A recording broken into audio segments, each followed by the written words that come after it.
You say that ministers in Britain, they're backtracking on Brexit promises and that you might return to what you call frontline politics if this backtracking continues.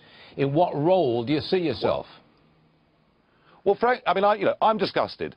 13.5 million people voted Conservative just a few months ago on a promise they would take us out of the European Union, take us out of the single market and reduce net migration to tens of thousands a year. It couldn't have been clearer what the manifesto ticket was, and now we have senior figures like the Chancellor of the Exchequer trying to backtrack and water it all down. And all I've said is this, I very much led the charge for Brexit over the last 20 years, I guess.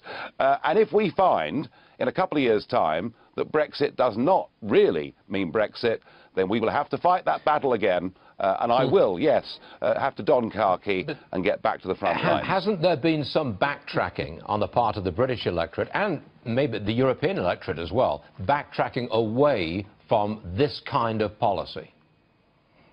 No, not one little bit. Whenever I'm in the European Parliament, they all say, populism is dead, Monsieur Macron won in France. What no one tells you is that in the first round of that French presidential election, 46.5% of voters voted for secessionist candidates. No, this wave of people wanting to claim back their identities and their countries, frankly, it's barely begun. I think the same could be true of the United States. I think President Trump's base is holding very, very strong. And you're part of it, Nigel Farage.